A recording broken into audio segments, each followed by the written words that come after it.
Salut à tous, c'est Cricri. Donc aujourd'hui, on va faire une FAQ puisque on a dépassé justement les 100 follow, les 100 abonnés sur la chaîne YouTube. Donc déjà, merci beaucoup parce que c'est grâce à vous. Je vous avais proposé de poser vos questions soit sur le serveur Discord, soit sur mes réseaux sociaux, sur donc Twitter et Mastodon. Je n'ai pas vu vos questions, donc je vais les découvrir. Et j'espère qu'il y en a des belles. Donc écoutez, on est parti, tout simplement. Voilà, abonnez-vous à cette chaîne aussi, ça fait plaisir. Let's go!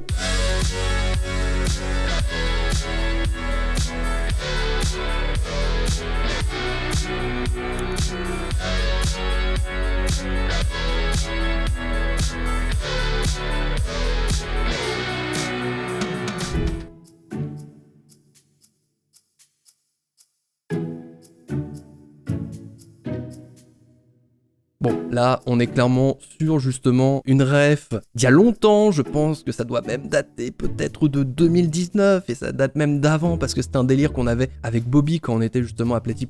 Je suis toujours team doigt saucisse, pour la simple et bonne raison que quand t'as un petit creux, tu peux toujours croquer un bout, et jour de pluie, malheureusement, les jambes en carton, elles tiennent pas, elles tiennent pas, donc ouais. Toujours doigt saucisse pour moi, toujours doigt saucisse. Les objectifs sont assez simples, je vais essayer de continuer en fait ce que je fais en live actuellement, c'est-à-dire les mardis, jeudis et dimanches pour les lives. Je vais essayer de réintégrer un petit peu des lives multi dans le sens où il y aura des lives, ce que j'ai appelé justement des soirées viewers, parce que c'est un concept qu'on n'a pas refait depuis un petit moment et ça commence à me manquer. J'aimerais introduire cette année aussi des lives avec les copains, dans des sortes de petits tournois où il n'y aura absolument rien à gagner. Dans le cadre de YouTube, en fait, j'ai envie de continuer ce que je fais actuellement sur cette chaîne, donc de penser à des chroniques, de penser à des concepts que j'ai envie de faire justement sur cette chaîne. Vu que la chaîne elle est encore jeune, j'ai juste envie de continuer pour le moment parce que ça m'a permis de me réconcilier avec le montage et de vous proposer justement des petits formats, des petits concepts qui sont plutôt cool. Tant que j'aurai des idées, tout ça, je continuerai d'alimenter. Si à un moment j'en ai plus, voilà. Et côté dessin, j'ai pas encore commencé malheureusement cette année le projet que je m'étais fixé. Ça arrivera peut-être plus tard, mais j'ai dessiné pour une pote. J'ai donc réalisé un épisode pour elle et j'en suis très très fier. C'est déjà un objectif de cette année et un objectif de vie que j'ai réalisé. Donc vous pouvez aller voir ça sur Webtoon. Je suis très content d'avoir fait ça et j'espère que ça vous plaira.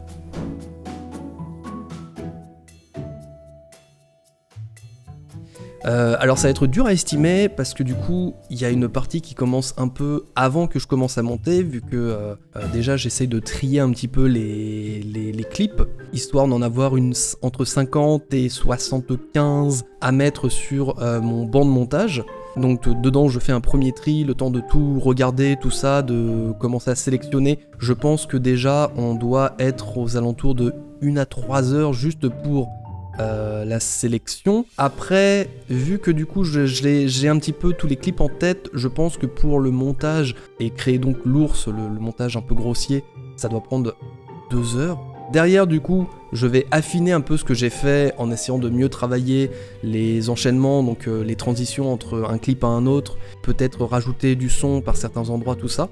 À partir de là, du coup, j'ai quelque chose qui est un petit peu plus homogène. Je bosse comme ça, mais parce que j'ai appris à bosser comme ça. Je prends un papier, je note toutes les idées que j'ai en regardant justement ce que j'ai déjà fait. Ça me permet de créer et structurer tout mon montage. Derrière, il va y avoir toute une phase où je vais préparer tous les éléments dont j'ai besoin, parce que ça peut être des éléments que je dois préparer sur Photoshop, ça peut être des éléments que je dois préparer sur After Effects, ça peut être des éléments que j'ai besoin de dessiner. Donc il y a cette phase-là où peut-être pendant 2-3 heures, une fois de plus, je vais être en train de préparer des choses, mais je vais pas monter.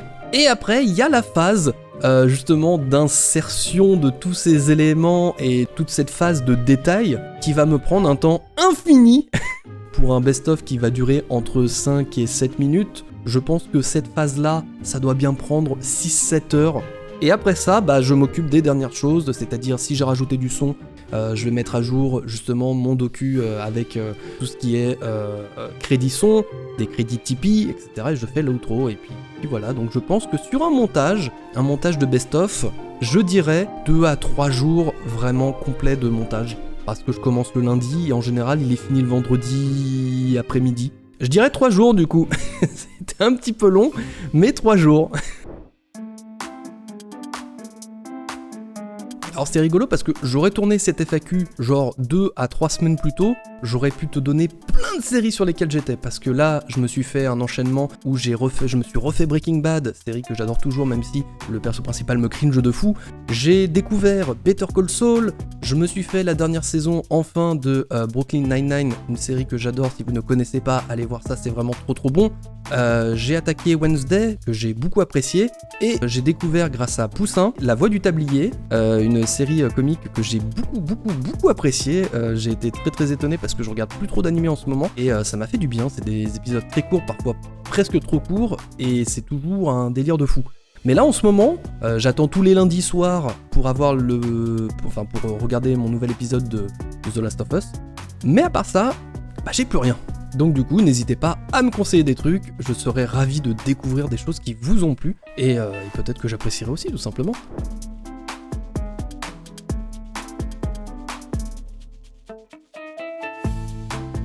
Alors déjà pour ça, il faudrait remonter plusieurs années en arrière parce que justement le fait d'avoir la hype et tout, c'est quelque chose que j'ai abandonné avec le temps. Je pense qu'on doit plus se situer à l'époque de gamers, et à cette époque effectivement, comme je suivais énormément l'actualité du jeu vidéo, il est possible que j'ai été hypé et que forcément j'ai été déçu. J'en ai deux aux têtes, c'est pas mes plus grandes déceptions, mais ça a été des déceptions. Il y a Wet, et je pense que c'est un jeu qui va pas parler à beaucoup de monde, mais le trailer était bien fait, la musique était cool, et ça s'est révélé... Enfin, moi j'ai pas aimé, j'ai trouvé ça mou du genou, j'ai trouvé que c'était très répétitif, que c'était pas si fou que ça, et c'est dommage parce qu'il y avait un concept de fou derrière. C'est Bethesda, bah voilà, c'est pas étonnant, bon bah c'est Bethesda qui a édité ce jeu, développé par Artificial Mind et Movement. On jouait Ruby Malone qui était une tueuse à gages, et c'était pas si fou que ça. Sinon Broken Age, pour la simple et bonne raison que j'ai quand même kickstarté le projet, que la première partie était excellente et que la deuxième, elle était nulle à chier. Je ne mâche pas mes mots, j'ai détesté la deuxième partie de Broken Age. Mais ce projet en soi, Tim Schafer et son équipe, je vous en veux pour ce jeu. Je vous en veux parce que j'avais cru en vous. Et je pense que c'est un des jeux qui justement a un peu freiné les gens aussi avec tout ce qui est Kickstarter, tout ça. En tout cas dans les premiers temps parce que ça faisait partie des premiers projets Kickstarter. Ils auraient pu faire un truc de fou, le jeu est magnifique, c'est un point and click de malade. Et la deuxième partie, nulle.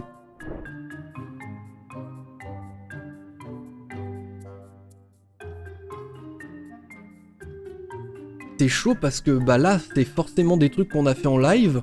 Vu qu'aujourd'hui j'attends rien des jeux, je suis beaucoup moins déçu et je suis peut-être justement plus sympa avec les jeux. Ça se trouve ça m'arrivera après le tournage et je vais être là, je vais faire mais pourquoi j'ai pas pensé à ce jeu? Alors que oui, même Power Wash, incroyable surprise. J'attendais rien du jeu, mais après ça m'a pas totalement bluffé.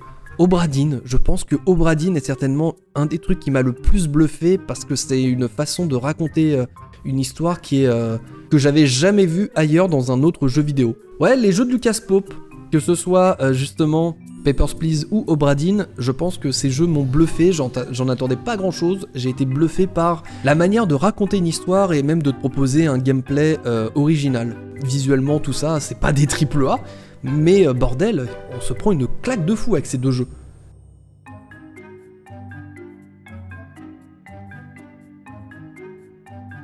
Très bonne question, et en vrai, je pense que j'ai tellement accordé de temps ces dernières années et d'énergie dans tout ça que je me sens de plus en plus, pas enfermé, mais dans cette optique où je peux pas arrêter maintenant, parce que c'est peut-être dans 2 jours, dans 3 jours, dans 3 semaines, dans 6 mois que ça va fonctionner.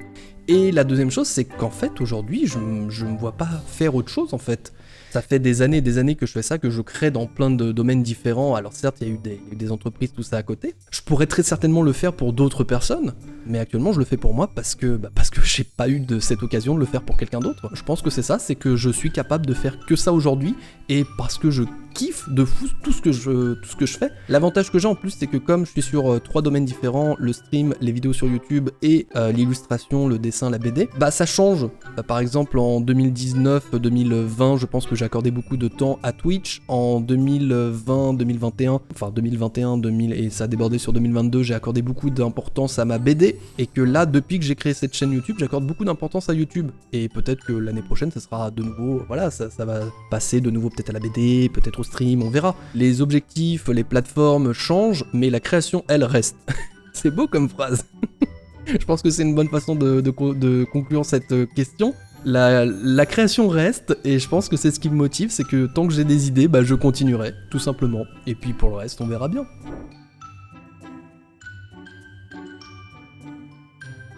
C'est très simple, la première chose à faire, c'est vous pouvez vous abonner à cette chaîne YouTube, mais aussi à l'ensemble de mes réseaux sociaux, c'est-à-dire Twitter, Mastodon, Instagram, TikTok, Twitch, etc. Sinon, vous avez le Tipeee où vous pouvez soutenir à partir d'1€, et ça fait extrêmement plaisir parce que du coup, c'est 1€ qui va vraiment dans la poche du créateur. Évidemment, abonnez-vous et parlez-en. La communication, le bouche à oreille, meilleure communication de tous les temps. Meilleure communication de tous les temps, je le répète parce que je ne sais pas parler. Donc oui, faites ça, évidemment, tous les jours.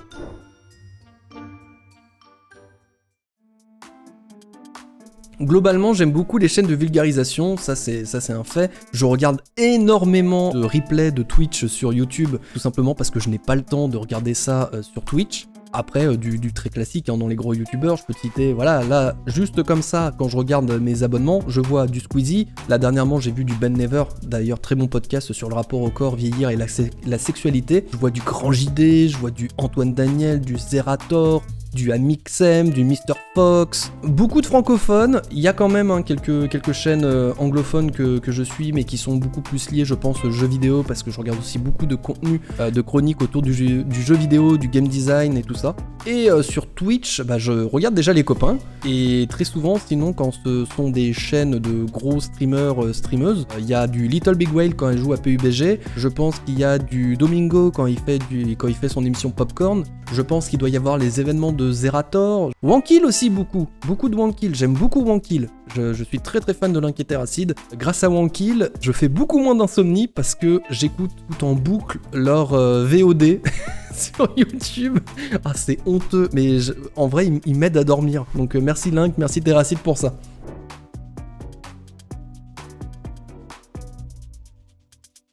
Il y a plusieurs projets dans ce sens-là, qui vont en tout cas dans ce sens-là.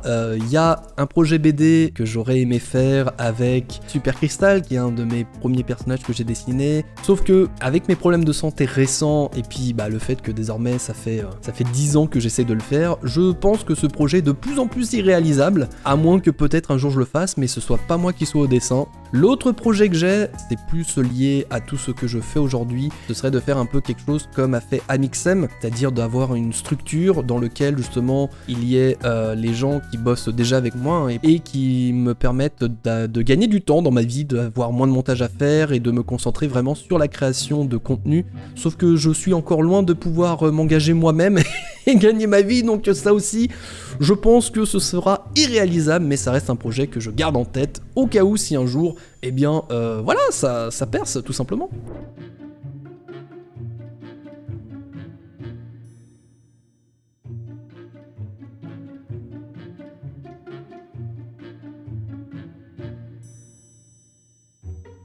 C'est une bonne question et je dirais non. Vergent est beaucoup plus apprécié par la plupart des gens que Soap, mais pour moi l'un ne va pas sans l'autre. Voilà, c'est vrai que Soap a plus d'ancienneté parce qu'il est né il y a plus de 10 ans, à peu près en même temps que Super Crystal d'ailleurs, puisque à la base c'était son animal totem.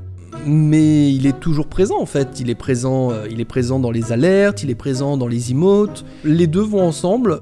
Et je pense pas les séparer, ce serait cruel de les séparer, c'est surtout ça. Donc non, Vergent et Soap resteront, Soap ne prendra pas sa retraite, et Vergent ne sera pas la mascotte solitaire, ils seront toujours les deux mascottes de mon contenu.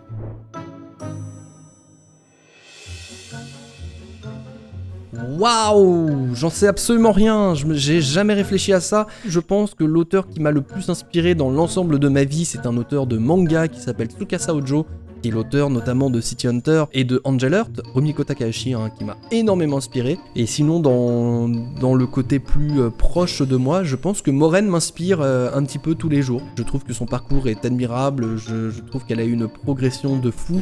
Et en fait je pense qu'on s'inspire l'un l'autre parce qu'on travaille ensemble depuis des années. Donc ouais, Moren et Tsukasa Ojo et Rumiko Takahashi, je la mets au même niveau.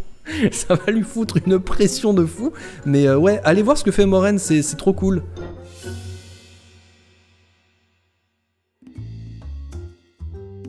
Alors en tant que streamer, je pense très clairement que ça reste l'Ornini Cup qu'on a organisé en 2020, qui était une compétition sur Trackmania. Je suis très très fier de ça parce que ça a été fait un petit peu dans la douleur et la précipitation, et je pense que c'est un des plus beaux événements que j'ai pu organiser. En tant que youtubeur, bon du coup comme la chaîne est très jeune, j'ai pas assez de recul encore pour le moment pour savoir de quoi je suis fier, je teste encore pas mal de choses, de dispositifs, mais je pense qu'avoir réussi à trouver un rythme pour la chaîne des replays où j'arrive à diffuser un maximum de ce que je fais sans que ça me bouffe la vie aujourd'hui, je pense que ça j'en suis fier parce que c'était pas comme ça au début. Ça j'en suis devenu fier parce que j'ai l'impression que du coup la chaîne des replays est de plus en plus regardée, et ça me fait plaisir, ça me fait plaisir. Et en tant qu'illustrateur, eh bien je dirais d'avoir réussi à terminer la BD que j'ai fait sur Webtoon. Pas que j'ai jamais fini de concept de BD dans ma vie, mais celui-ci est le plus abouti que j'ai fait à ce jour et j'en suis extrêmement fier. N'hésitez pas à aller le lire parce que ce sera certainement le seul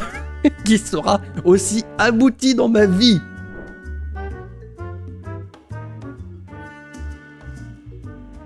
Eh bien non. Quel est le prix d'un testicule? Le CHU de Limoges a été condamné jeudi à une amende pour la prise en charge ratée en 2012 d'un patient qui a perdu un testicule, et c'est estimé à 6 700 € le prix d'un testicule. Un autre à 192 920, après il devait avoir des sacrés testicules hein, pour ça. Je vois, cette fois l'américain est prêt à se séparer d'un de ses testicules pour une jolie somme de 26 000 €. Putain, mais pourquoi ça fluctue autant le cours du testicule? Ça nous fait une moyenne de 75 206 balles pour un testicule. Un gratin duo de choux de chez Picard, ça coûte à peu près 4,20 € si je me souviens bien. Eh bien, ça nous fait 17 906 duo de choux de chez Picard. C'était incroyable, bien sûr.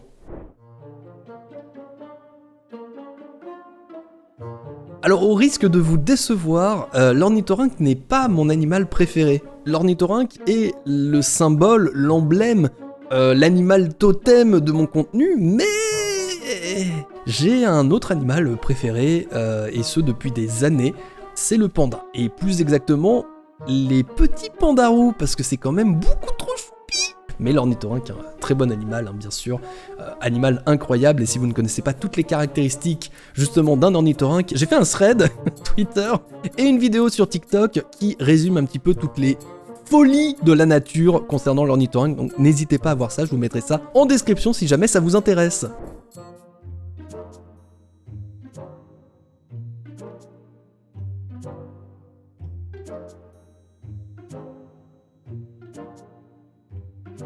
C'est dur, mais je pense que si je dois le faire, je le ferai avec un jeu qui m'a marqué à vie, et je ne parle pas de Mirror's Edge.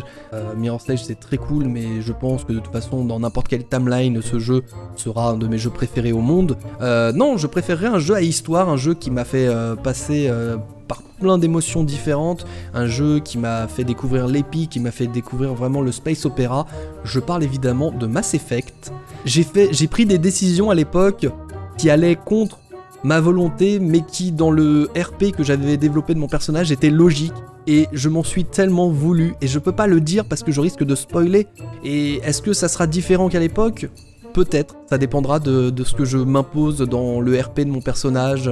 Venez découvrir ça sur Twitch, je sais pas quand est-ce qu'on le streamera, mais c'est prévu cette année parce que c'était dans les objectifs du live anniversaire, je suis censé sauver la galaxie avec Mass Effect. Donc sauvons la galaxie!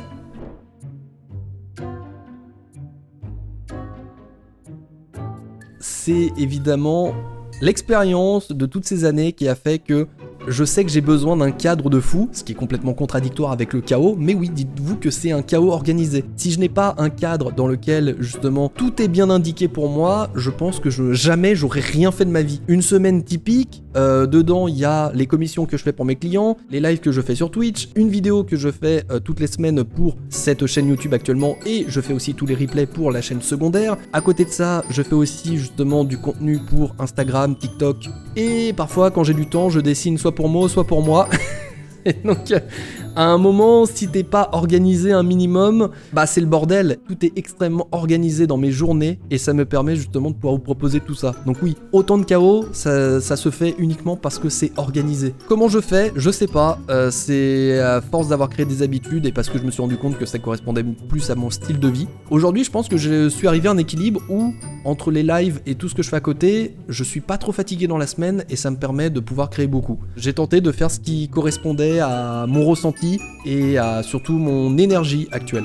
Bon, en tout cas, j'espère avoir répondu à ta question, j'espère que c'était assez clair et j'espère que ça t'a peut-être aidé à toi aussi à apporter un petit peu d'organisation dans ton propre chaos. Alors Maui fait référence ici à un projet dont j'ai parlé la première fois, je pense que c'était en 2020, et évidemment, vous vous en doutez, ça a été annulé. C'était un petit peu plus abordable parce que j'avais pas autant d'abonnés, on était vraiment un tout petit groupuscule sur la chaîne. Aujourd'hui, c'est un peu plus compliqué. Ce sera très certainement fait en 2024 si je m'organise bien, si je regarde un petit peu la logistique pour tout ce qui va être déplacement, si je regarde évidemment tous les points d'atterrissage où il faut aller, et puis surtout il faut que je prenne en compte que si je le fais, ça peut pas être juste un tour de France comme c'était initialement prévu, mais il faudra aussi passer par la Belgique, parce qu'il y a pas mal de gens que je connais qui me suivent aussi de la Belgique et que j'aimerais bien rencontrer. Je ferai ça un jour quand j'aurai réussi à organiser ça et que je sais que je serai accompagné.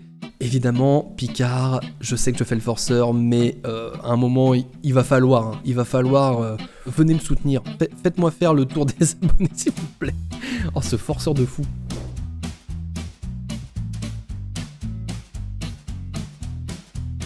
Oui, je prends des trucs de chez Picard, oui, et je vous conseille parce qu'il y a quand même pas mal de choix, c'est quand même pratique, et puis pour quelqu'un comme moi qui a parfois la flemme de cuisiner, après un live t'as souvent la flemme de faire à manger, et je préfère éviter de commander, et c'est très bon, je vais vraiment passer pour le plus gros des forceurs.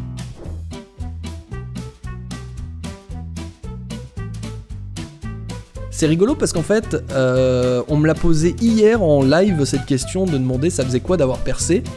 Et en vrai, j'ai pas l'impression d'avoir percé.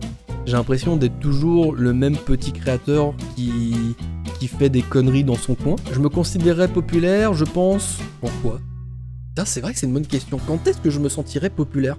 À partir de quoi je me sentirais populaire ? Je sais pas. Mais par contre, abonnez-vous.